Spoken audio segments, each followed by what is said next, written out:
Amém, amém. Tá conectado já? Amém. Facebook, Instagram, YouTube. Amém. Glória a Deus. Amém. Que a paz do nosso Senhor Jesus Cristo esteja conosco, né? Pessoal do Facebook, do Instagram, do YouTube. Amém. Do Meet, não, dor de cabeça agora do Meet.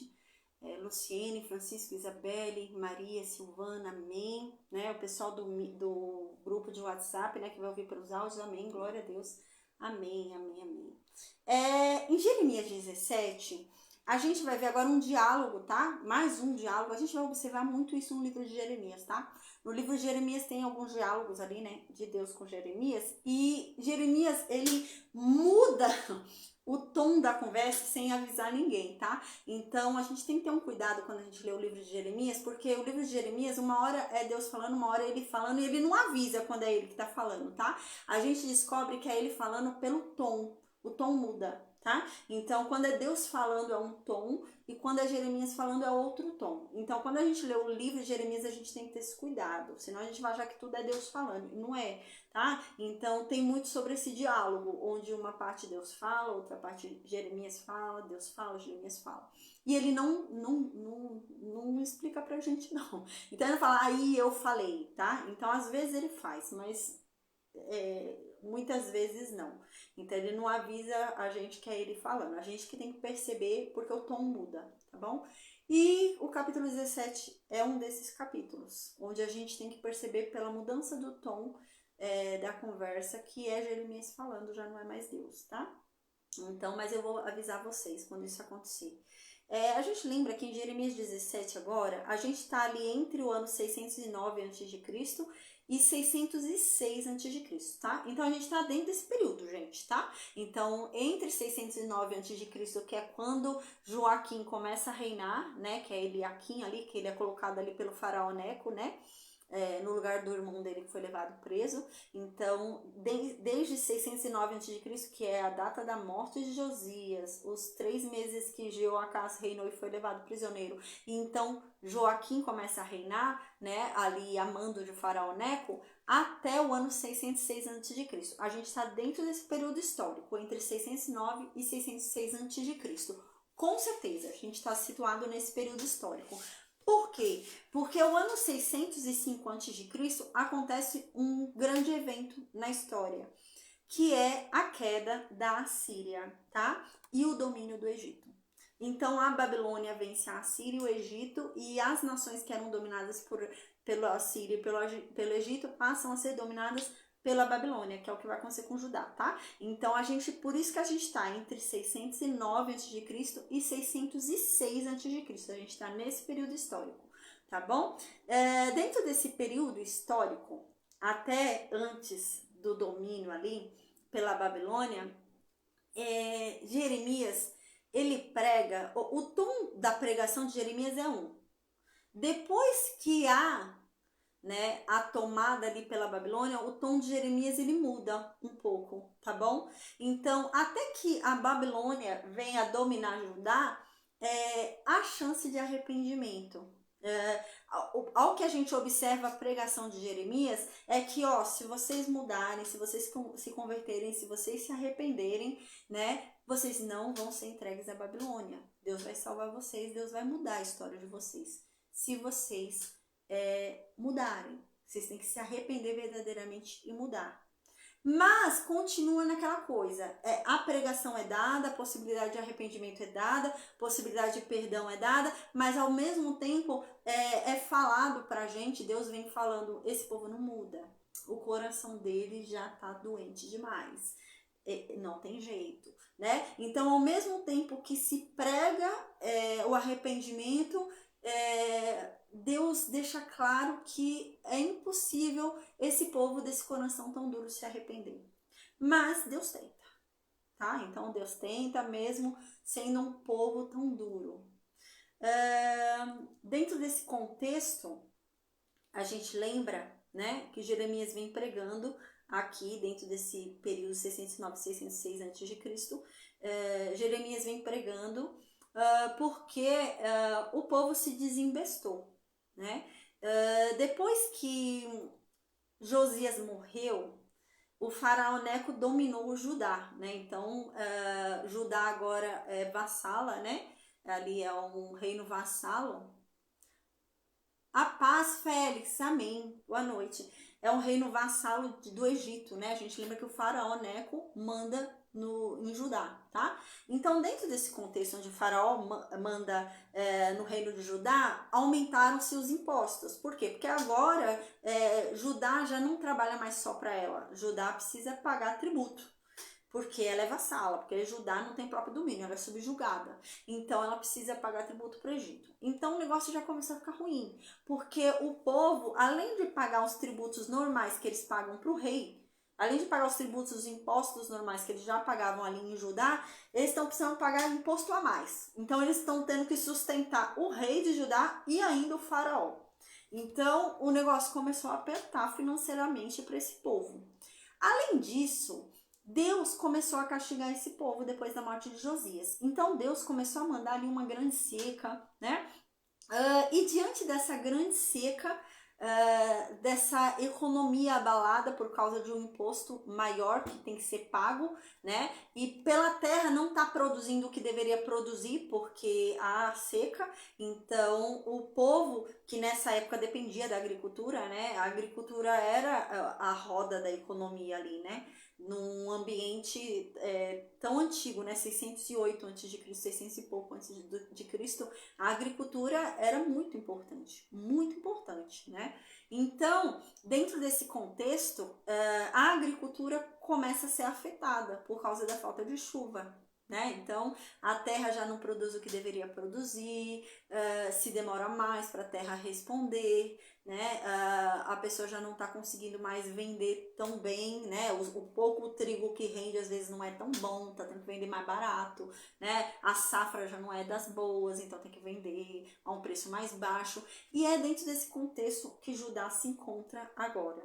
Dentro desse contexto onde Judá se encontra, Judá fica desesperada. Judá fala, não, o negócio está apertando, então eu não posso ajudar pobre. Eu não posso ajudar viúva, não posso ajudar órfão. Não, porque o prato de comida que eu der hoje para alguém pode ser o prato que vai faltar para mim amanhã, então eu não vou ajudar mais. E eles param de ajudar, tá? Eles já não ajudavam muito, né? Mas agora pararam de vez. Então agora já não há mais compaixão, já não há mais piedade, eles não estão mais nem aí. Ninguém ajuda ninguém. Há pessoas na rua, né? Em condições assim absurdas. Dentro desse contexto, a ganância começou a crescer, o olho, né? Começou a crescer do pessoal. E eles começaram a roubar o que é do outro, né? Então a pessoa vai e tá de olho na terra que é do vizinho ali, mente, o vizinho é morto para que o outro tome a terra, tá? Começam a vender coisa ali adulterada, né? E dentro desse contexto todo, eles desesperados porque isso não está bastando para segurar a economia, não está bastando para segurar para eles a condição deles se sustentarem, né? Eles vão então e começam ali a implorar para Baal manda chuva, começam a adorar Será, começam ali a voltar às suas sacrifícios para Moloque, começam no desespero a matar o filho ali para entregar para Moloque, tá? Então eles voltam para esse contexto de desespero total que eles estão, tá? E agora no capítulo 17 é dentro desse contexto que o Jeremias vem falar, tá? Então a gente lembra que Jeremias vem falando isso, né? Creiam em Deus, se convertam, se arrependam, que ainda há tempo de mudar. Deus ainda vai mudar a história de vocês. Quando a gente para pensar, fala, caramba, mas como que Deus vai mudar a história deles se Deus já falou que eles vão ser entregues à Babilônia, né? Creio eu, né? Quando a gente estudou ali, antes de Ezequias, havia Isaías, né? Havia pregado sobre Judá ser levado cativo. Judá ia ser levado cativo pela Assíria. Antes de Ezequias, Deus falava que ia entregar, porque Judá, Deus estava muito desapontado, por causa do pai de Ezequias, né? Deus estava muito, se eu não me engano é Acas o nome, Deus estava muito desapontado com Judá, porque Judá estava adorando deuses falsos e etc, fazendo, né, injustiças e tal, e Deus fala que ia entregar Judá para a Síria. Deus havia falado isso, né, por meio dos profetas, ali havia decretado que ia entregar Judá para a Síria ali, eles iam ser levados cativos ali pela Assíria. Só que, né, isso ia acontecer, a gente lembra, né? Só que quando Senaqueribe invadiu as terras de Judá, e olha que Senaqueribe conquistou mais de 46 cidades, a gente lembra, se eu não me engano, 46 cidades, mais vilas, aldeias, né, que tá lá no prisma de Senaqueribe, né? Então, ele começou a conquistar várias cidades ali, e ele ia chegar em Jerusalém. Ele estava chegando em Jerusalém, vocês lembram? Então, Isaías pregando, Miqueias pregando. Então Deus fala, ó, o seguinte, vocês reforçaram as muralhas, vocês fizeram um monte de coisa aí. Mas eu digo, hoje é dia de muralha cair. Não importa o quão reforçado que esteja essa muralha aí. Se você só há um jeito de vocês serem salvos. E não é reforçando muralha. Não é oferecendo sacrifícios para Baal, não é nada disso. É se convertendo a mim. Isso aconteceu lá no tempo de Ezequias, a gente lembra, quando Senaqueribe estava invadindo as terras de Judá ali, né? E Judá ia ser entregue para a Síria, ia ser entregue. Mas a Bíblia diz que o povo se arrependeu. A Bíblia diz que quando o povo ouviu a pregação de Miqueias, o povo se arrependeu verdadeiramente. E o povo se converteu. O povo começou a destruir todos os altares pagãos espontaneamente. Começaram a adorar a Deus, se humilhar diante de Deus espontaneamente. O coração deles realmente foi sincero. Então a Bíblia diz que Deus os perdoou. Então Deus os livrou da Síria. Aí a gente lembra que eles não foram para a mão da Síria, porque realmente eles se arrependeram. Então é essa a impressão que eu tenho quando eu vejo Jeremias pregando. Que se esse povo tivesse se arrependido, Deus ia mandar um milagre e eles não teriam sido levados pela Babilônia. Talvez outras gerações mais para frente, mas eles não teriam sido, se eles tivessem se arrependido no nível de Ezequias, né? No nível da época de Ezequias. Mas isso não vai acontecer, tá? Isso não vai acontecer e eles vão ser levados cativos, né? Mas até então Jeremias prega para que eles venham a se arrepender, se converter, mudar a atitude deles, que eles têm agido errado, mas não basta eles só crerem. O problema não era crer. Eles até acreditavam em Deus. Eles até oravam para Deus. Eles até jejuavam. Eles até ofereciam sacrifícios. Eles até faziam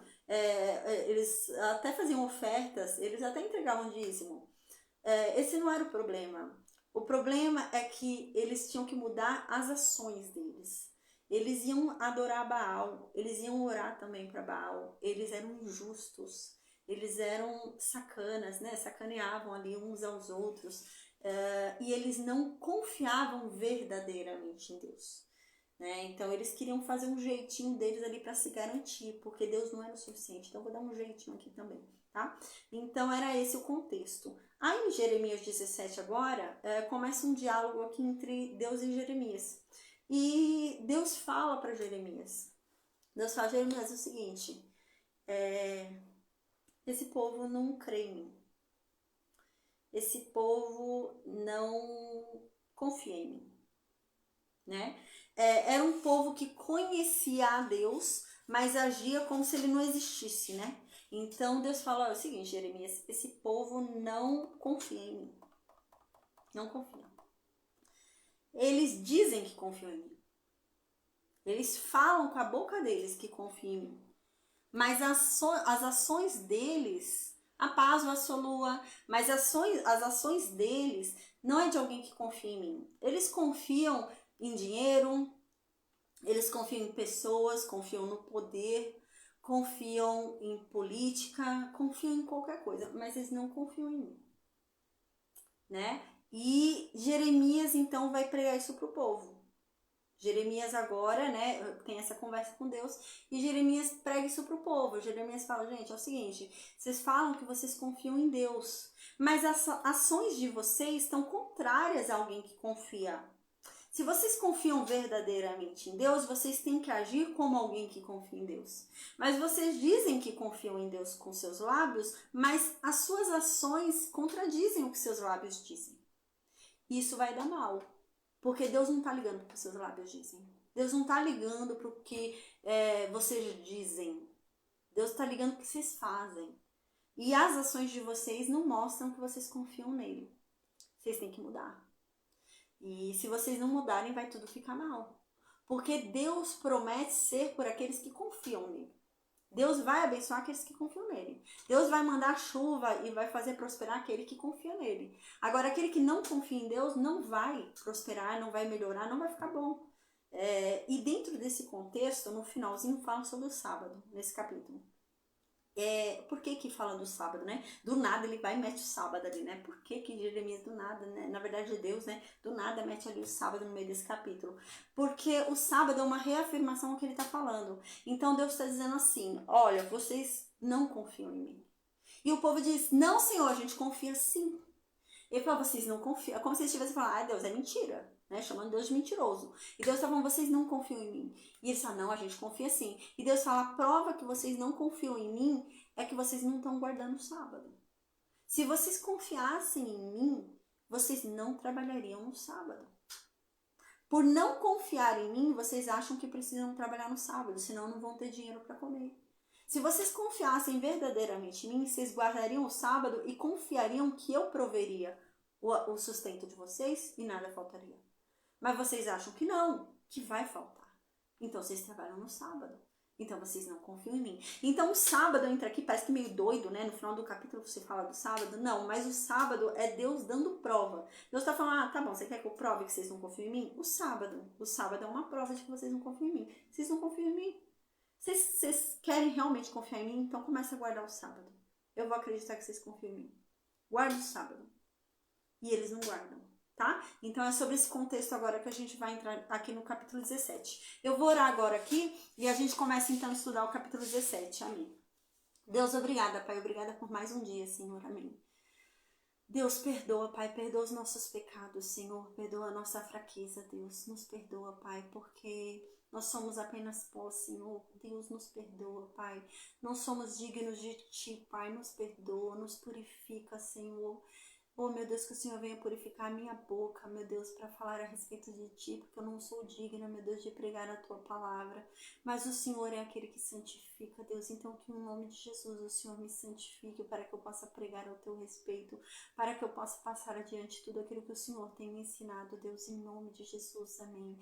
Deus, que aqui não seja o meu falar, mas que Teu Espírito Santo me use, Pai, que o Senhor me conduza, Pai, e que o meu falar, que a palavra que sair da minha boca, meu Deus, tenha um bom gosto aquele que a ouve, que todo aquele que ouvir, meu Deus, essa aula, que essa pessoa venha, meu Deus, a ser convencida através da Tua palavra, que essa pessoa venha a ser convertida, Senhor, que essa pessoa venha a andar, meu Deus, segundo o caminho de Cristo, que ela venha ter uma mudança de mente, uma mudança de atitude, que ela venha andar pautada na Tua palavra, Senhor, que ela venha ter cada vez mais sede de Ti, que ela venha Te buscar cada vez mais, Pai, em nome de Jesus, que ela venha querer conhecer cada vez mais, meu Deus, o Senhor através da Tua palavra, Pai. Amém. Deus, obrigada, meu Deus, por um amor tão grandioso que nos resgata todos os dias, Deus. Obrigada, meu Deus, por ser esse Pai maravilhoso que Tu és, Deus. Obrigada. Senhor, em nome de Jesus, que a Sua misericórdia e a Sua graça seja sobre nós. Desvia de nós a Sua ira, que o Senhor não se atente aos nossos pecados, Senhor, mas que o Senhor nos perdoe em nome de Jesus. Amém.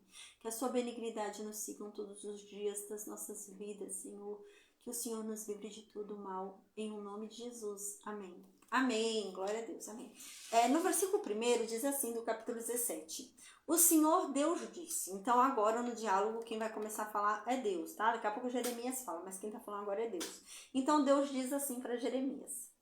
Povo de Judá, né? Deus, na verdade, manda Jeremias falar para o povo, né? Então Jeremias vai, a mando de Deus, falar o seguinte para o povo. Povo de Judá, o seu pecado está escrito com ferro pontudo, está gravado com uma ponta de diamante no seu coração e nos cantos dos seus altares, tá? Então aqui Deus está falando, imagina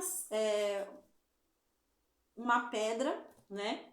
Onde foi escrito nessa pedra e escreveu-se tão profundamente nessa pedra que aqui se fala, né, escrito com ferro pontudo, né, com uma ponta de diamante. O diamante, né, ele penetrava, ia bem profundo, né, e ele ia realmente trazendo, né, um corte ali preciso e profundo. E Deus está dizendo, olha, o pecado de vocês é como uma ferida, né? Como se você pegasse. Ele mostra uma imagem da época, né? Na época não era igual hoje, né? Hoje em dia a gente tem muita tecnologia, né? Muitos papéis, etc. Nessa época era muito comum se escrever em pedra, se escrever em argila, coisa assim, tá? Então é essa linguagem que ele está usando. Então ele está usando a linguagem, né, que esse povo entenderia nessa época. Então nessa época, o que eles faziam? Você vê isso, por exemplo, na arqueologia. Na arqueologia, hoje, você vê que tábuas foram encontradas, né? Pedras foram encontradas, prismas, né? E tá escrito lá. Você consegue ver o que tá escrito hoje. Mais de 1000 anos, né? Mais de 2000 anos depois, você consegue ver o que tá escrito ali, tá? Então, para fazer isso na pedra, eles tinham um trabalho de fazer bem profundo, tá? Então eles faziam bem profundo naquela pedra para deixar aquilo histórico, anotado, e passasse o tempo que for, aquilo ia estar registrado. Aquilo nunca mais ia sair dali. Aquilo dali ia ficar para sempre naquele lugar, tá? E isso era comum ser feito, né? A gente lembra que a gente estudou isso na época de Senaqueribe, que Senaqueribe, quando conquistou as terras ali de Judá, ele fez isso, né? Ele escreveu lá numa argila, uma pedra lá, escreveu bem profundo, ao ponto de até hoje estar lá escrito. Hoje, se você pesquisa aí Prisma, né? Prisma de Taylor, se eu não me engano, né? Prisma ali de Senaqueribe, você encontra lá escrito o que Senaqueribe escreveu em 700, 600 e pouco antes de Cristo, né? Então, era esse o intuito. Quando se escrevia dessa forma... Peraí que tem alguém tentando entrar, gente. A paz, Daniel. Quando se escrevia dessa forma, o intuito era que aquilo fosse permanente, tá? Que aquilo durasse muito, muito, muito, muito, muito tempo e fosse, na verdade, fosse até eterno, entendeu? Que nunca fosse apagado, é nesse sentido. E é isso que Deus está falando aqui. Que o pecado deles é nesse nível. Não tem cura. Não pode mais ser apagado. No nosso linguajar de hoje, pra gente entender, né, é como se eu fizesse uma tatuagem, né? Eu fiz uma tatuagem aqui do meu ex. Fiz uma tatuagem aqui, terminei com o meu ex, quero apagar a tatuagem. Faço 1, 2, 3 sessões e não apaga. E o negócio tá num nível que não apaga mais. Aí o tatuador fala, olha, não dá mais pra apagar. Dá pra eu colocar uma coisa por cima pra esconder, mas apagar não dá. É esse o nível do pecado desse povo. É um pecado que já não se apaga mais, já não dá mais para tirar deles, né? Já é parte deles, é permanente. E é isso que Deus está falando aqui, povo de Judá. O pecado de vocês está escrito com ferro pontudo, está gravado com uma ponta de diamante, né? Está gravado aonde? No coração deles. Então, o pecado deles está permanentemente no coração deles. Não sai do coração deles. Ou seja, o pecado está sempre ali. Eles estão sempre pecando. Nunca vai parar de pecar. Porque está sempre ali. Nunca sai. Então, aquele desejo está sempre ali. Eles vão sempre fazer. E nos cantos dos seus altares, né? E nos altares onde vocês iam adorar esses deuses aí também, tá lá gravado o pecado de vocês. Aí no versículo 2 continua: os seus filhos lembram dos altares e dos postes que foram levantados para Deus Aserá, perto das árvores verdes no alto dos morros, né? Então o pecado de vocês é tão permanente, mas tão permanente, que ele virou costume, que ele virou até cultura. Ele passa de pai para filho. O pecado de vocês já estão ensinando para os filhos de vocês. É de geração em geração vocês estão passando esse pecado. De tão acostumado que vocês estão com o pecado, de tão normal que isso virou. Né? Isso Deus está dizendo.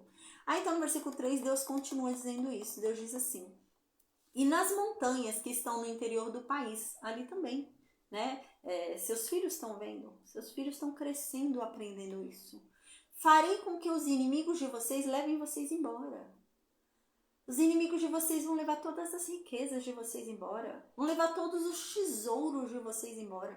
Por causa dos pecados de vocês. Por causa de tudo que vocês têm feito nessa terra, que um dia eu dei a vocês.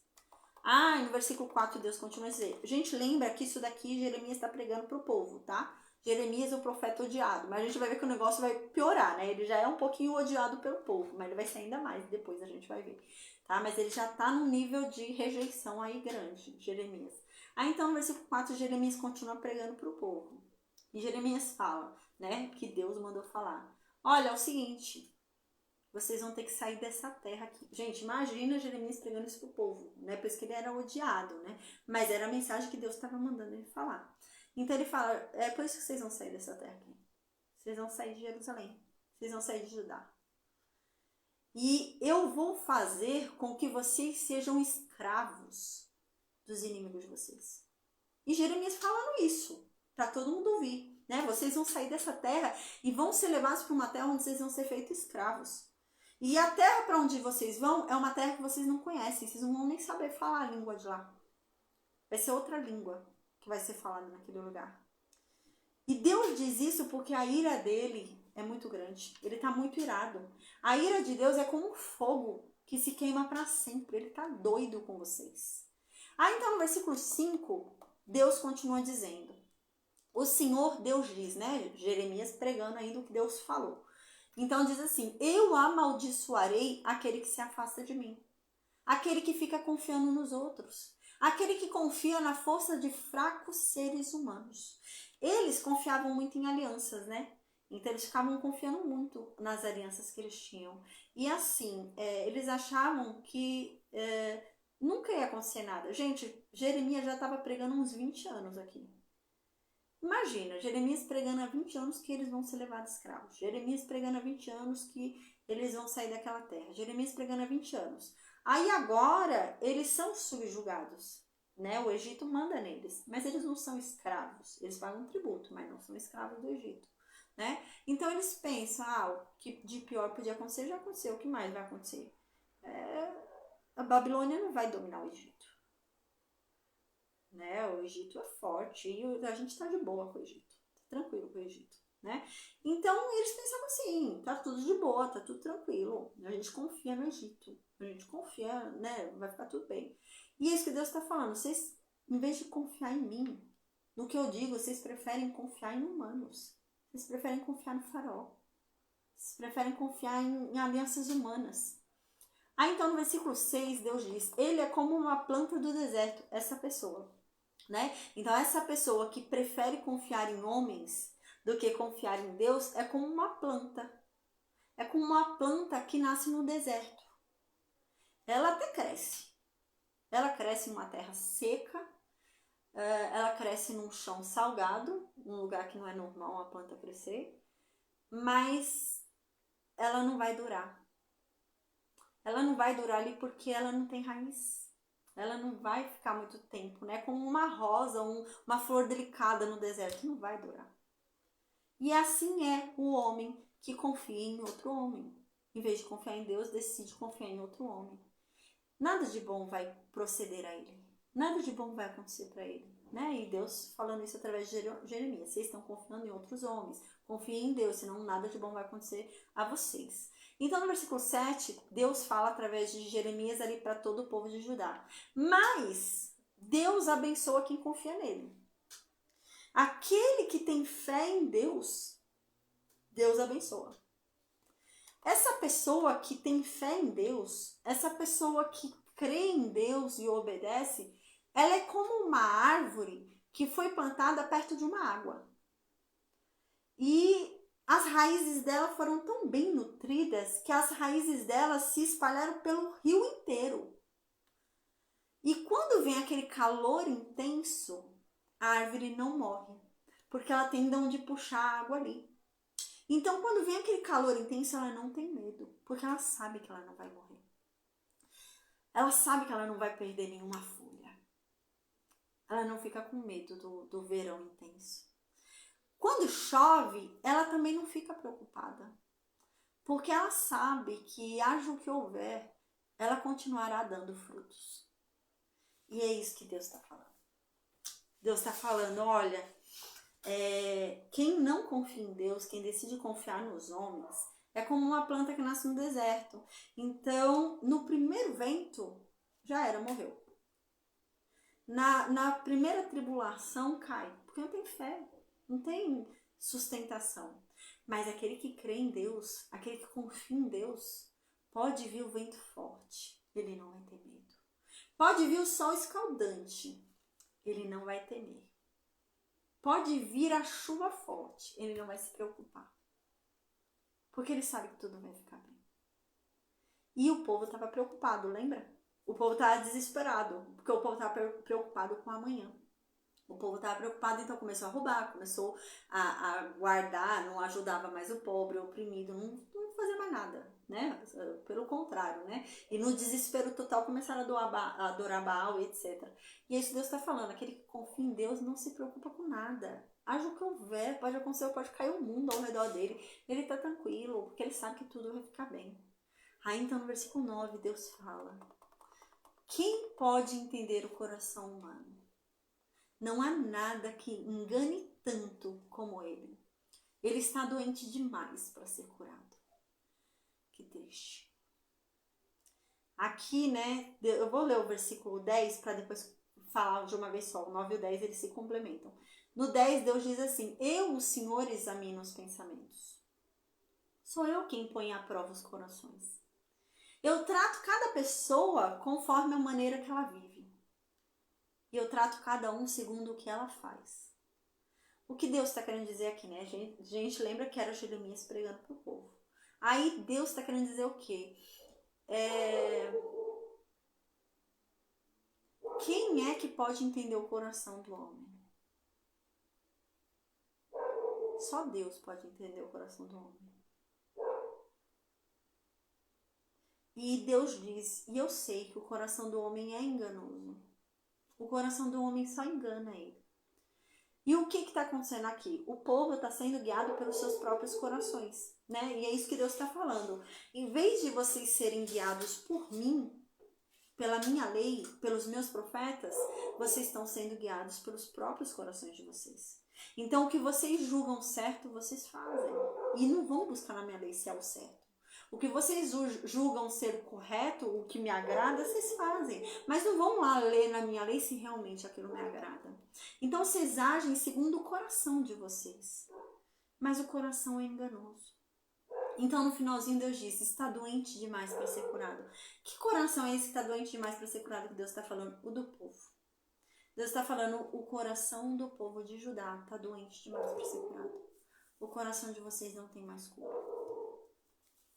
Eu posso pregar o quanto for, que eu posso levantar o profeta que for, que eu posso chamar Moisés para vir pregar aqui. O coração de vocês está doente demais para ser curado. Vocês não vão ser curados. O coração de vocês está doente demais. Ah, então, a pessoa podia falar, mas como que Deus sabe? Quem é Deus para falar o que tem no meu coração, que o meu coração está doente, não sei o quê. Então, no versículo 10, Deus fala, eu conheço os corações. Eu sondo os corações. Eu conheço todos os pensamentos. Eu perscruto cada centímetro do seu coração.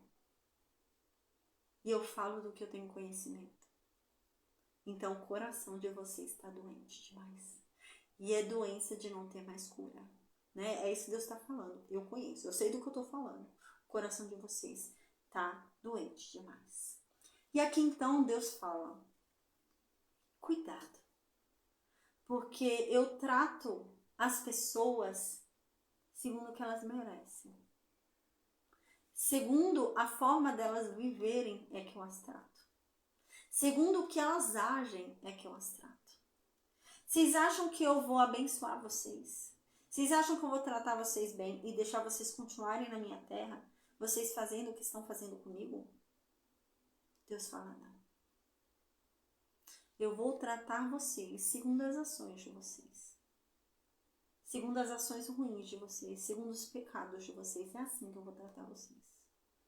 E havia uma falsa segurança. Lembra? Jeremias está pregando aqui há uns 20 anos. E nada aconteceu. Então o povo falou, Jeremias é um mentiroso. Jeremias profeta. Daí não sabe de nada. Há 20 anos que ele está falando, nada aconteceu. Né? Não, Jeremias Deus não vai fazer nada. E outra, a gente está protegido. Judá não vai cair. Descendência de Davi reinando aqui. Deus prometeu o trono eterno para Davi. Não vamos cair daqui não. Imagina. Ninguém vai tirar a gente daqui. E outra, a gente ainda tem um templo aqui em Jerusalém. Nunca que Deus vai sair da casa dele. Quando que Deus vai sair da casa dele e deixar a casa dele vazia? Não, aqui jamais vai cair. Então ele se garantiu nisso, né? Ah, estamos abençoados, tá tudo certo. E Deus está falando, não. Eu trato cada um segundo as suas ações. Eu vou tratar vocês segundo as ações de vocês. Não vou tratar vocês com bênçãos, vou tratar vocês segundo o pecado de vocês. Então, diante disso que Deus falou, Jeremias fala agora. Aí no versículo 11, quem fala é Jeremias. Jeremias diz assim para Deus. Ó Deus, né? Ele tá dizendo que concorda com Deus, que ele entendeu e concorda. Ele fala assim, ó Deus, realmente, o homem que ganha dinheiro desonestamente é como uma ave que fica chocando o ovo que não é dela. Ovo que ela não botou. Ela só tá se enganando. O filho não é dela, o ovo não é dela. E ela tá lhe chocando. Tá se iludindo. Durante a vida inteira dessa pessoa, ela perde as riquezas dela. Ela vai acabar perdendo isso daí. E no final da vida dela, ela não vai passar de um tolo. Porque na verdade não era dela aquilo. Ele roubou. Não era dele. Não era devido, não era justo. Então Jeremias continua falando no versículo 12. Deus, o nosso templo é como um trono glorioso. Desde o princípio ele está num alto monte. A gente lembra que realmente o templo de Salomão está num monte, né? No mesmo monte onde foi lá o sacrifício lá de Isaac, né? Lembra? É no mesmo monte. Então, no versículo 13. Ó Senhor Deus, Tu és a esperança do povo de Israel. Todos os que te abandonam serão humilhados. Desaparecerão como nomes escritos na areia, porque abandonaram a ti, Deus.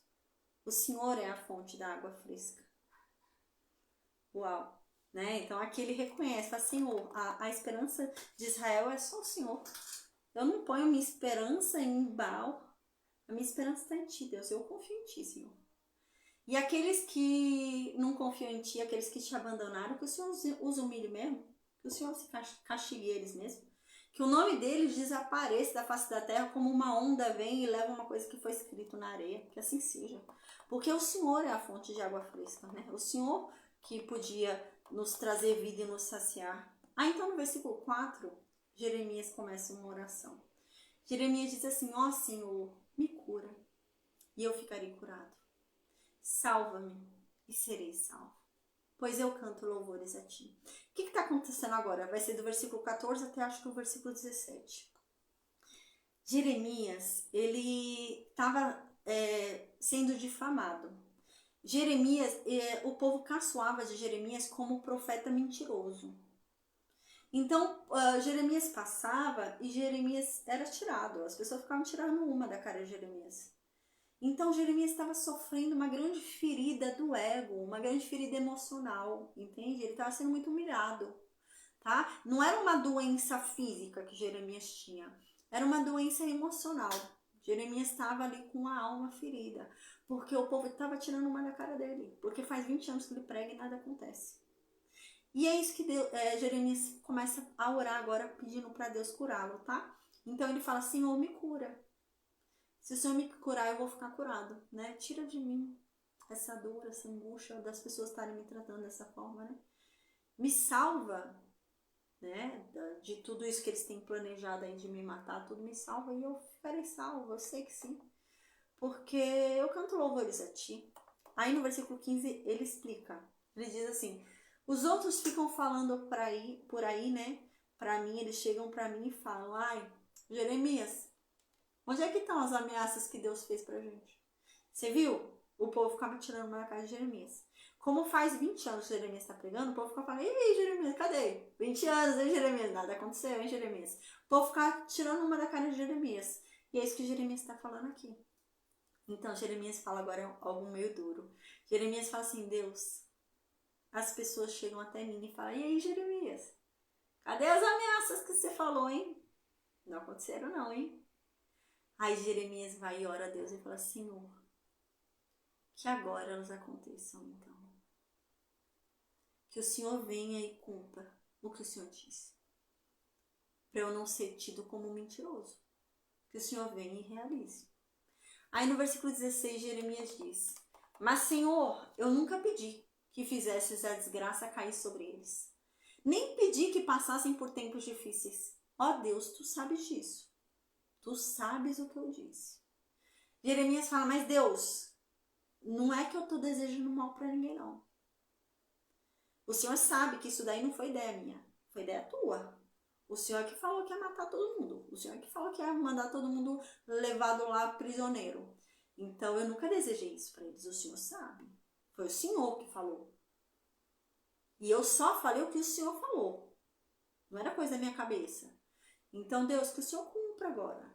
Não fui eu que desejei, não fui eu que falei, foi o Senhor. Então, cumpra, Deus, porque eu estou sendo tido como mentiroso. Estão tirando uma da minha cara. Então, no versículo 17, Jeremias fala, não sejas para mim um motivo de terror. Tu és para mim um lugar seguro no dia da desgraça. Esse motivo de terror não é que ele tem medo de Deus. Ele está falando no sentido de o terror dele ser Deus não fazer o que Deus prometeu que ia fazer, entendeu? Então ele fala, Senhor, que o Senhor não seja para mim um terror, no sentido de não cumprir o que o Senhor me mandou falar. Isso vai ser o maior terror da minha vida. Eu ter pregado o que o Senhor me mandou dizer e o Senhor não fazer. Vai ser a pior coisa para mim, isso é um terror para mim. Porque o povo tá achando que eu sou um profeta falso. Então que isso não aconteça. Então cumpra, Deus. Você vê que o Jeremias começa a orar para que o negócio cumpra, né? Eu falei, então Deus, cumpra o que o Senhor disse. Mata aí quem não te ama. Deixa vivos que te amam, Deus, mas mata os que não te amam. Porque senão vão achar que eu sou mentiroso. Vão achar que eu sou profeta falso. Não me faça temer a isso, Deus. Não me dê motivo de terror. Não sejas para mim motivo de terror por não cumprir o que o Senhor prometeu. Pelo contrário, o Senhor para mim é um lugar seguro, Deus. Então, eu tenho certeza que o que o Senhor falou vai fazer, o Senhor vai cumprir. E nesse dia da desgraça, o Senhor vai me proteger. Eu tenho certeza disso, Deus. Então, faz o que o Senhor falou. Então, no versículo 18, Jeremias finaliza a oração dele. E Jeremias fala assim, Senhor, que sejam humilhados nesse dia os que me perseguem, mas eu não. Deus, eu tenho sido tão humilhado. Eu tenho sido tão humilhado, Deus. Mas que eles sejam humilhados e não eu, Deus. Envia o que o Senhor prometeu, Deus. Porque senão quem vai ser humilhado sou eu. Então cumpra o que o Senhor disse, Deus. Para que não seja eu humilhado, mas sim os meus inimigos, aqueles que não creem em você. Né? Que não seja eu humilhado. Né? Uma vez aconteceu isso comigo, né? Eu até falei antes de começar a aula. Deus fez uma promessa na minha vida, né? E eu creio muito nessa promessa, muito mesmo. E teve um determinado dia que eu sonhei, e eu sonhei com um demônio. E ele estava na porta, né? E esse demônio ria e falava pra mim que isso não ia acontecer. E ele ficava rindo. E quando eu acordei, eu falei, Senhor, que o Senhor humilhe esse demônio e não a mim. Deus, que não seja eu humilhada, porque a minha confiança está depositada em Ti. Eu confio no que o Senhor disse. Eu confio na Tua promessa. Então, que o Senhor a cumpra e que humilhe esse demônio, Deus. Mas não me deixa ser humilhada por um demônio, não. Não me humilha, não, né? Então, é nesse sentido, né? Que Jeremias está se sentindo aqui, coitado. Ele está sendo humilhado, né? Ele fala, Deus, não me humilha, não. Humilha esse povo aí. Então, aqui ele diz que eles fiquem cheios de terror, mas eu não. Ele estava aqui meio com receio, né? Ele fala assim, que eles fiquem com terror, mas eu não, que o negócio venha, que o negócio aconteça. Manda que a desgraça caia sobre eles, Deus. Acaba com eles completamente. Então, agora, no versículo 19, Deus fala, tá? Então, no versículo 19, Deus ordena para Jeremias. No versículo 19, Deus fala, Jeremias, é o seguinte, vai lá agora e fica lá no portão do povo, né? Que portão do povo é esse, né? É no portão principal da cidade, tá? No primeiro portão, onde todo mundo entrava ali, né? Os viajantes, todo mundo entra. A gente já falou sobre isso. O portão era o lugar onde era feito comércio, tá? Então, no portão da cidade era feito o comércio da cidade, os julgamentos da cidade. Então, se tinha uma causa para ser decidida, você levava para onde sua causa? Para o portão da cidade, tá? Então, o portão da cidade era o point, gente, era o centro comercial, sabe, onde hoje pra gente é o centro, né? Era lá o portão. Então, o portão da cidade tinha de tudo, tá?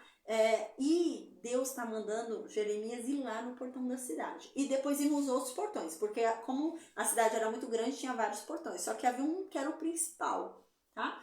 Então aqui Deus fala, ó, Jeremias, assim, você vai lá primeiro pro portão principal, lá pro portão do povo, né? Onde entram e saem os reis de Judá, né? Era o portão mais nobre. E você vai também para os outros portões, tá? Os outros portões ali de Jerusalém, e todos eles têm comércio. Então no versículo 20 Deus fala, ó, quando você chegar nesses portões, Jeremias, você vai falar o seguinte, para que todos escutem as palavras de Deus. E você vai falar assim, aos reis, ao povo de Judá e a todos os moradores de Jerusalém que entrarem por esses portões. Você vai dizer assim, diga para eles, Jeremias, que se eles querem continuar a viver, se eles querem continuar vivos, que eles não carreguem nenhuma carga no sábado. A gente lembra, né, no sábado não podia trabalhar. Tá? Então no sábado não podia trabalhar, não podia nem pegar peso, né? Eu falei uma vez que não podia fazer não podia acender fogo, né? Não podia fazer nada, gente. Hoje em dia seria o nível de não poder acender a luz de casa, não poderia ligar o fogão, não poderia assistir TV, não poderia viajar, né? Não poderia fazer nada, tá? Isso era o sábado. E porque eles tinham que aprender a descansar. Era um dia de descanso total. E um dia de total confiança em Deus. Então eles não iam fazer nada naquele dia crendo que Deus proverá. Então eu tô com um problema muito sério, que eu preciso resolver urgente. Virou o dia, deu sábado, eu vou confiar em Deus, Deus proverá. Eu não me mexer no sábado não vai influenciar nesse problema, tá? Era esse nível. Ah, eu tô sem mantimento em casa, não, só tem pingo de arroz, mas já tá virando a noite. Eu vou confiar em Deus. Esse arroz vai render. Não posso sair no sábado. Era assim. E o povo não estava respeitando isso. Então, o que o povo fazia? O povo no sábado estava fazendo comércio. Então, no sábado, o povo saía, ia fazer compra, voltava com compra. O povo no sábado ia lá e no comércio ali, comprava as coisas, trocava as coisas, fazia câmbio, fazia um monte de coisa no sábado. E é isso que Deus está falando aqui. Se vocês querem continuar vivos, parem de trabalhar no sábado. Parem de pegar carga no sábado. Carga, né? Eles ficavam fazendo comércio, levando coisa, trazendo coisa. Parem. Que nesse dia, no sábado, vocês não tragam nada para dentro de Jerusalém. Porque vocês devem descansar nesse dia. Não carreguem nada para fora da casa de vocês. Lembra? Não podia pegar peso. Então eles não podiam pegar peso nem na casa deles. Eles não podiam pegar o sofá e mudar de lugar no sábado. Não podia. Tá? Pô, um negócio que eles podem fazer qualquer dia de semana. Tem esse desespero de fazer no sábado? Não. Vai dar tudo certo. Eu faço amanhã. Eu faço no domingo. Hoje eu não posso, né? Então era isso. Se Deus fala, nem dentro da casa de vocês, não peguem peso. Não carreguem nada para fora da casa de vocês, né? O povo pegava as coisas na casa deles também e levava para o comércio para vender. Né? Então eles pegavam as coisas, pegava trigo lá, selecionava na casa deles e ia lá vender lá no comércio. Não pode. Diga para eles, Jeremias, que eles não trabalhem no sábado, porque o sábado deve ser guardado como um dia sagrado, conforme eu mandei lá na lei, lá para os antepassados dele, lá para Moisés. E quando eu disse isso lá no passado, eles não me ouviram. Eles não me deram atenção. Pelo contrário, eles foram teimosos, eles não quiseram me obedecer e nem quiseram aprender comigo. Não quiseram nem dar atenção porque eu falava, achavam que eu não sabia de nada. Diga para esse povo aí, ó, Jeremias, que eles devem me obedecer de todo o coração. Não é me obedecer de qualquer jeito não, é com o coração. E que no sábado eles não carreguem nada para dentro dos portões da cidade. Diga para eles guardarem o sábado como um dia sagrado e não façam nenhum trabalho nesse dia, né? Então, assim, você vê que Deus fica repetindo, né? A mesma coisa. Ah, sábado não é para trazer carga, sábado não é para pegar carga, sábado, né? Parece até meio repetitivo. Mas a gente lembra que ele não está solto aqui dentro do capítulo 17. Há um fundamento para estar aqui esse sábado no capítulo 17. Deus estava falando sobre o que no início do capítulo? Confiança. Vocês dizem que confiam em mim, mas não confiam. Vocês dizem que confiam em mim, mas não é o que vocês demonstram pelas ações de vocês. Se vocês confiassem em mim, vocês guardariam o sábado. Vocês não guardam. Né? Então, o sábado que Deus está usando é uma comprovação de que o povo não confia nele. Se confiassem, não estariam trabalhando no sábado e confiariam que Deus proveria. Né? Não precisa trabalhar no sábado para ganhar o sustento do domingo. Deus vai prover. Vai dar tudo certo. Então aqui no versículo 25, Jeremias, né, Deus manda Jeremias dizer: então sim, os seus reis e príncipes entrarão pelos portões de Jerusalém. Se vocês me obedecerem, se vocês guardarem o sábado, aí sim, reis e príncipes vão continuar entrando nesses portões. Senão, não. Senão, vocês vão ser levados prisioneiros. E esses reis, se vocês me obedecerem, vão ter o mesmo poder que Davi tinha. Ou seja, Davi, a gente lembra que foi um reino em expansão, né? Davi conquistou muitas terras. Muitas das terras lá, né, que foram prometidas por Deus, quem conquistou foi Davi. Ele foi um grande conquistador, né? E Salomão depois expandiu o reino, começou a conquistar mais terras ainda, né? E Davi, só que Davi foi um homem fiel, né? Então, mas Davi fez muitas conquistas. Ele foi um rei que não foi um rei vassalo, né? Ele foi um rei independente, pelo contrário, até temido e respeitado. E é dentro desse contexto que Deus está falando. Se vocês me obedecerem, se vocês cumprirem o que eu estou mandando e guardarem o sábado, continuarão ainda existindo reis aqui em Judá. E não vai ser reis igual esses daí que vocês estão tendo agora, não. Vão ser reis no nível Davi. Vão ser reis, assim, respeitados pelas outras nações. Vão ser reis temidos, assim como Davi era. Eles andarão em carros e montarão cavalos, esses reis. Junto com o povo de Judá e de Jerusalém. Na cidade de Jerusalém sempre vai morar gente, se vocês guardarem o sábado. Eles virão das cidades de Judá e dos povoados em volta de Jerusalém, e também do território de Benjamim, das planícies, das montanhas da região sul. Eles trarão a meu templo ofertas a serem queimadas e sacrifícios, ofertas de cereais e incenso e ofertas de gratidão. Se vocês guardarem o meu sábado, eu prometo que vai ter muita comida. Lembra que não está tendo comida? Né? Então não está tendo comida. Até os sacerdotes estão preocupados, né? Porque a entrega no templo também diminuiu. E aqui Deus está falando, não vai faltar. Vai ter tanta comida, se vocês me obedecerem, tanta comida, vai chover, a terra vai produzir tanto, que vocês vão trazer muitas ofertas para mim. Vocês vão fazer bolo para vir me ofertar. Vocês vão vir me ofertar cereais, grãos. Vocês vão vir me ofertar animais. Vocês vão me ofertar azeite. Vão me ofertar de tudo. Porque vai sobrar. É isso que Deus está dizendo aqui no versículo 26, né? Então no versículo 27 Deus diz: mas se vocês não obedecerem, se vocês não guardarem o sábado da forma que eu estou mandando, se nesse dia vocês continuarem carregando as cargas que vocês estão carregando, então eu prometo que eu vou colocar fogo nesses portões. E é isso que vai acontecer, né? A gente vai ver. Quando eles vão lá para a Babilônia, não tem mais muralha, não tem mais portão, não tem mais nada, gente. Tudo é destruído, tá? Tudo é tacado fogo ali, destruído realmente. Então isso vai acontecer realmente.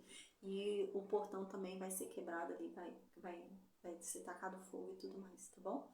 Então, amém, gente. Deus nos abençoe e nos guarde em nome de Jesus, amém. Amanhã a gente vai ter, então, Jeremias 18, tá bom? Amém, glória a Deus. Eu vou desconectar o Facebook, Instagram, YouTube, amém. No Meet, Daniel, Luciene, Francisco, Isabelle, Maria, Silvana, vocês têm alguma dúvida?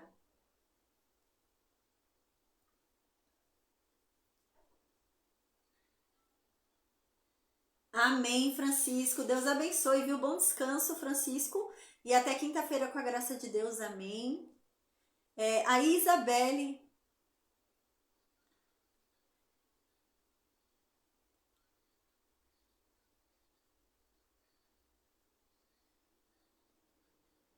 Amém, glória a Deus, amém. A Isabelle também não tem nenhuma dúvida, a Maria, a Silvana, amém. Deus abençoe, viu? Bom descanso para vocês, amém. Em nome de Jesus, amém. Luciene, Daniel, vocês têm alguma dúvida?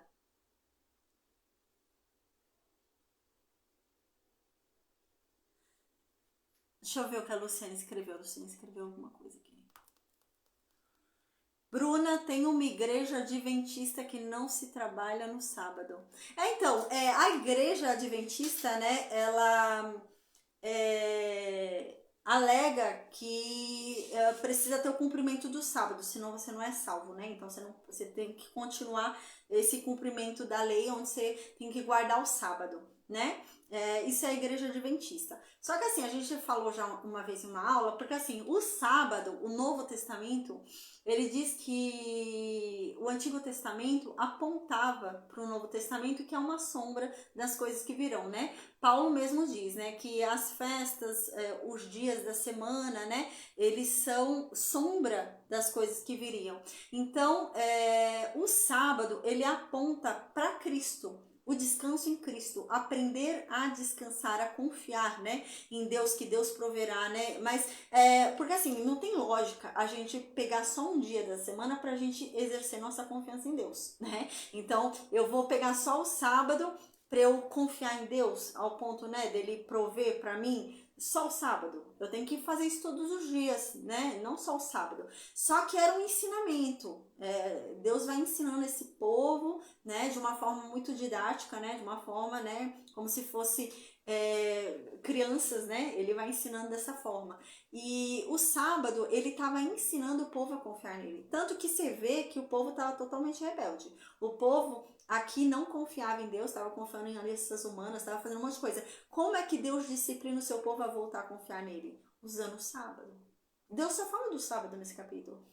Então o sábado servia para quê?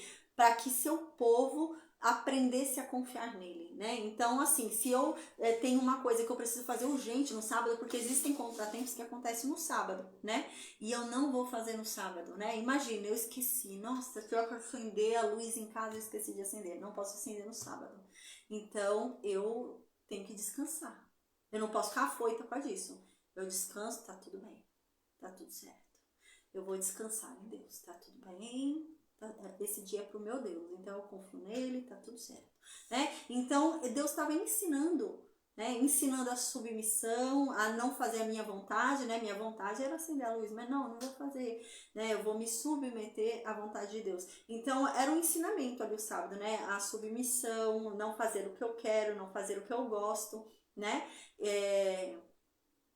Não fazer o que eu quero, não fazer o que eu gosto, né? Fazer o que Deus quer, esperar a provisão de Deus, confiar nele, né? Então o sábado tudo indicava tudo isso. E o sábado aponta para quem? Para Cristo, né? Então o sábado aponta para ele.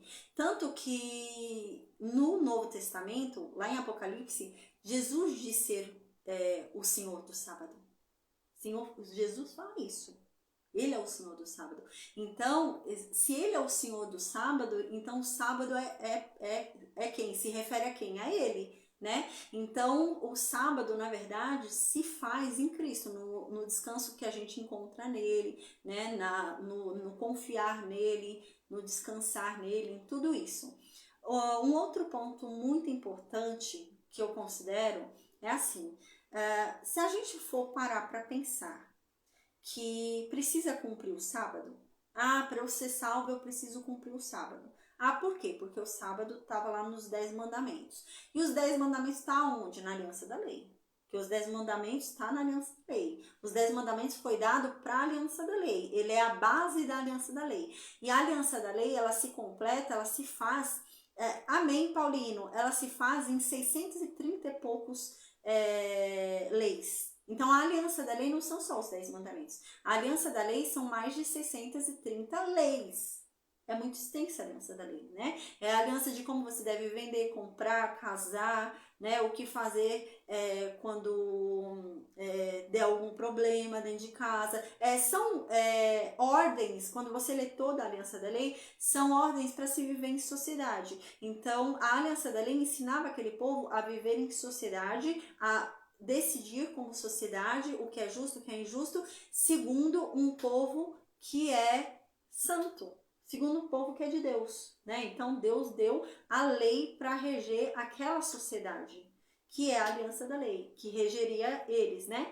Mas no Novo Testamento é muito claro quando é dito que a lei, na verdade, era um aio, né? A lei era um guia, né? Um guia de criança, guiava e conduzia o povo até onde? Até Cristo. Cristo é o fim da lei. Então, em Cristo termina a lei, é o fim da lei ali em Cristo, né? E é aquilo que Cristo fala, não, eu não vim revogar, sim, a lei ela não foi revogada. Cristo não veio revogar a lei. Cristo veio reafirmar a lei e dizer ainda além. Então Cristo falou assim, a lei diz que adulterar é errado. A lei diz que adulterar é pecado. Mas eu vou além. O pensar em adultério já é pecado. Então eu não estou indo contra a lei. Mas eu estou indo muito mais na raiz, eu estou indo além, estou fazendo você enxergar além do que a lei diz, né? Pensando além da lei, né? E é isso que Jesus faz, né? A gente pensar além da lei. Só que assim, a Igreja Adventista do Sétimo Dia, por exemplo, eles entendem que o sábado tem que ser guardado para você ser salvo, né? Porque eles dizem que a lei continua, os 10 mandamentos continuam tendo que ser cumpridos, né? No Novo Testamento, uma pessoa pergunta para Jesus, como o Senhor, quais os mandamentos, né? Como o Senhor resume, que mandamentos eu devo cumprir e tal. E Jesus fala, 2 são os mandamentos, né? Amai a Deus sobre todas as coisas e o seu próximo como a si mesmo, né? E ele não fala de sábado, tanto que tem outros momentos ali na Bíblia que Jesus também não fala de sábado, de guardar sábado, né? Mas agora, se a gente for parar para pensar, se eu quero guardar o sábado, porque eu entendo que eu dependo do sábado para ser salvo, então eu tenho que guardar a lei inteira. Então por que eu vou guardar só o sábado e eu não vou cumprir o restante da lei? Porque o sábado faz parte da lei. Guardar o sábado é parte da lei. Então, se guardar o sábado é parte da lei, então eu tenho que cumprir o restante da lei. Eu tenho que cumprir as 630 leis também. Então, todas as outras leis que falam sobre corte de cabelo, vestimenta, né? Que a mulher tem que morar separado quando está nos seus dias. Eu tenho que seguir tudo isso também. Porque eu vou seguir só o sábado. Eu sigo só uma parte da lei e o restante não. Né? Eu tenho que seguir toda. Então, se é para seguir a lei, eu vou seguir ela toda. Não só uma parte dela. Só que no Novo Testamento, Paulo fala isso, os apóstolos falam sobre isso. E eles dizem, né, que que a gente não deve julgar ninguém por guardar festas, por guardar sábados e etc. Que a gente não faça isso, não julgue ninguém por conta disso. Paulo diz, né? Mas Paulo diz que ele sabe que Cristo está acima de todas essas coisas. Não vai ser comer uma carne de porco, porque na aliança da lei tinha isso. Se você comer carne de porco, você se torna impuro e se separa de Deus. E tem que se purificar de novo. Aí Paulo diz, não vai ser uma carne de porco que vai me afastar de Deus, depois do sangue de Cristo. Não vai ser um sábado, né, não guardado que vai me afastar de Deus depois de Cristo. O que é que pode me afastar de Cristo? Depois do sangue que ele derramou naquela cruz? Nada. Ele fala nada, nem a vida, nem a morte, nada, que vai me afastar do sangue de Cristo.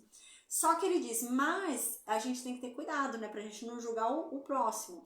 Existem pessoas que têm muita fé, existem pessoas que não têm tanta fé, né? Então, assim, às vezes a pessoa acha que tem que... às vezes a pessoa acha que tem que guardar o sábado. Não tem pecado nenhum você querer guardar o sábado, pode guardar o sábado. O que você não pode é achar que precisa guardar o sábado para ser salvo. Porque você está dizendo que há algo que você faça que te salve. E a salvação, não há nada que a gente faça que nos torne salvos. E é isso o errado que eles falam, entendeu? Eles falam, eu preciso guardar o sábado para ser salvo. Então quer dizer que você fez algo para merecer ser salvo. E a Bíblia diz que não há nada que nós façamos que nos torne merecedores da salvação. Então, não é pelo que eu faço que eu sou salvo, mas é pelo que Cristo fez que eu sou salva.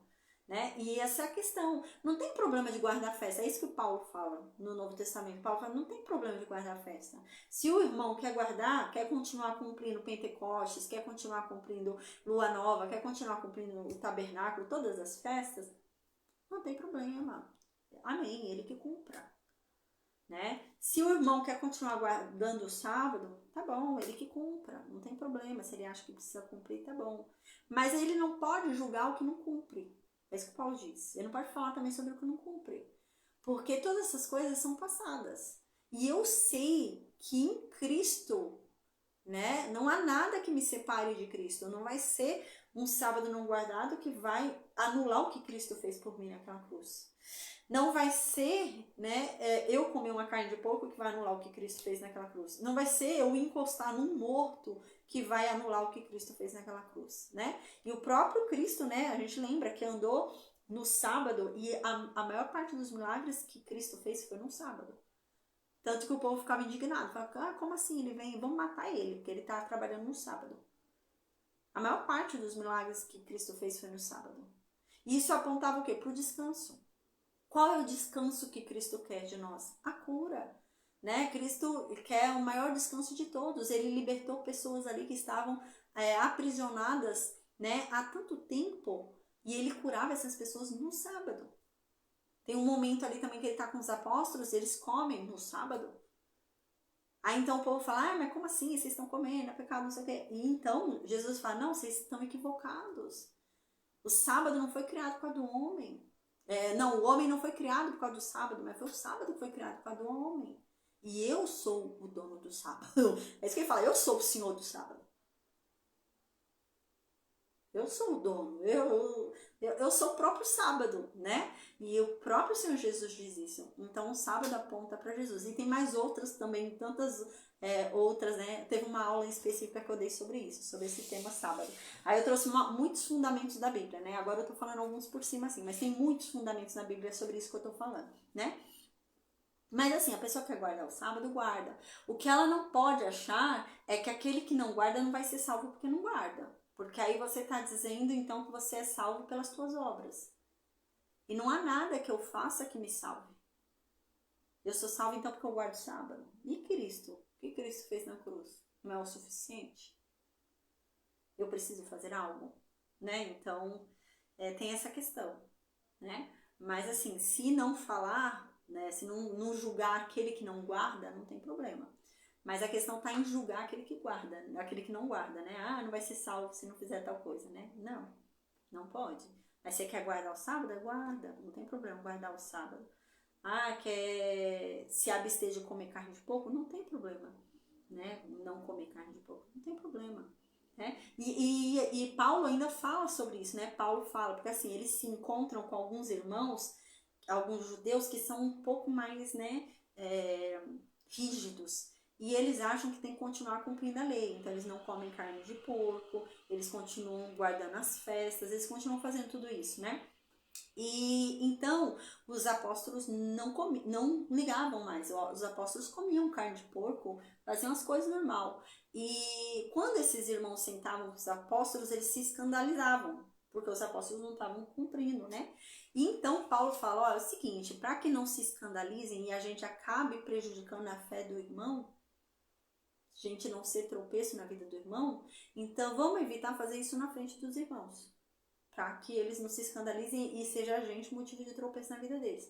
Então assim, na frente do irmão, não vamos comer carne de porco, porque o irmão vai ficar escandalizado, ele vai até duvidar da fé. Então não vamos, porque senão ele vai começar a desacreditar no que a gente está falando, né? A gente está pregando sobre Cristo, ele vai desacreditar em nós. Então não vamos comer na frente dele. Aí no final Paulo ainda diz, mas bem sei eu que não é uma carne de porco que vai anular o que Cristo fez por mim. Bem sei eu que não é uma festa, né, não cumprida, né, um sábado não guardado que vai anular o que Cristo fez por mim. Porque não há nada que eu faça que me torne, né, merecedora da salvação. E é nesse sentido, né? Mas amém, amém. Luciane, deu para entender?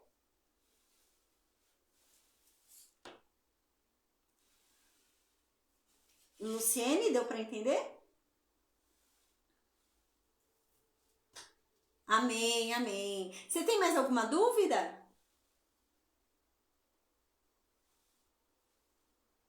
Amém, glória a Deus, amém. Amém, amém. Mas assim, se der, se você puder, entra lá no YouTube e vê a aula sobre o sábado. Tá?